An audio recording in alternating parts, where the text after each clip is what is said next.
This is a rice drying and storage facility. So rice is brought in at an 18% moisture content typically from the field and dried down to 12% for drying.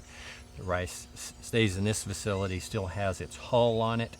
Then a mill will purchase that rice and it'll be transported from here to the mill. The mill will take the hull off and then package it for sale in grocery stores. My family has, for 105 years, grown rice in this area, all within about a 10-mile radius of this point. I'm fourth generation rice producer, and for the vast majority of those years, water has been plentiful, as one might expect in a rice growing area. Here on the Gulf Coast of Texas, we're in a tropical to subtropical climate, and that is why the first folks started growing rice in this area.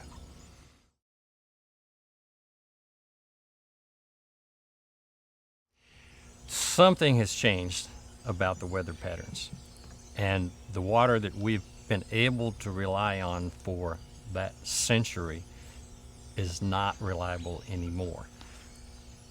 Our largest water supply has traditionally come from the Colorado River, and that water has been backed up by supplies that are stored in two major reservoirs upstream, Lake Travis and Lake Buchanan. Those are roughly in the Austin area, Austin and northwest of Austin.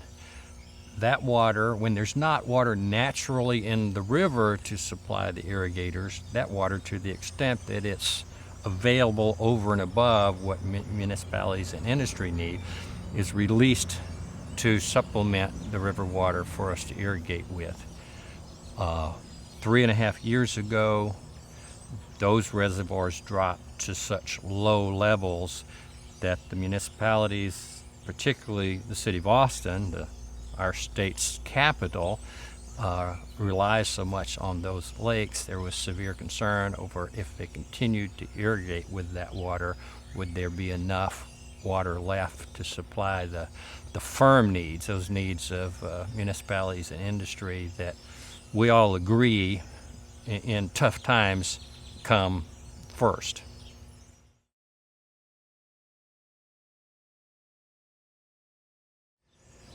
Irrigators are basically using the leftover water from the Colorado River.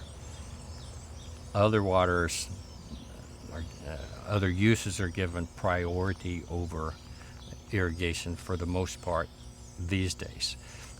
Those are upstream municipalities and industries that actually are growing at a tremendous rate now. Texas economy is strong, and the economy in the hill country and in and around Austin is strong.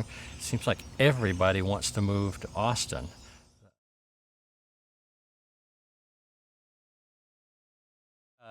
There's a problem because in terms of determining who should get the water, you get different answers from different folks. Naturally, I, as a farmer, I take pride in my profession. I like the fact that I'm feeding people not just here, but around the world with the commodity I produce. I think there should be a certain amount of water reserved and set aside for me and my fellow farmers to produce that food. There are others who would say water should go to the highest value use, that use that could turn the most dollars in the economy, stimulating the economy the greatest. That is not typically agriculture.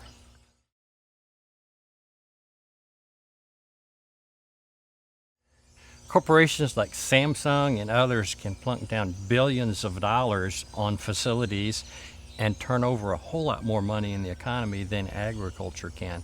But at some point, we've got to decide, are we going to reserve some water for growing food here in the United States, or are we going to bring all of our food in from outside our borders?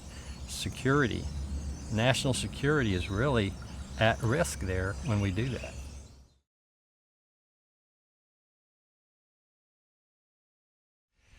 The problems we're having here locally with the shortage of surface water as a result of low reservoirs and the Colorado River not running, are creating chain reactions in the water supply network. What we've got is farmers, and myself included, my brothers included, my neighbors, going out and drilling wells, irrigation wells, to replace the surface water that they normally use. They're trying to go to groundwater. And what we now see is we're drawing the groundwater aquifer down. That impacts folks in the local area who have their own domestic wells, some of those have started going dry. We've got small municipalities in the area beginning to be concerned about whether or not that would eventually affect their ability to get at the groundwater. All of the municipalities in this area depend 100% on groundwater. That has been extremely reliable up until now. Now, the absence of the surface water leads to potential shortage of groundwater as well.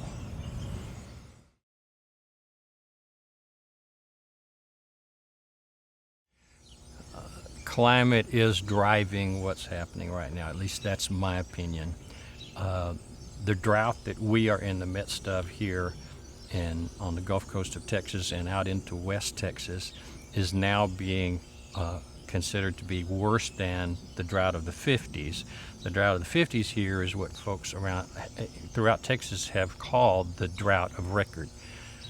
The LCRA, the Lower Colorado River Authority that manages the Colorado River, only 2 weeks ago announced that they now consider that we are in a new drought of record.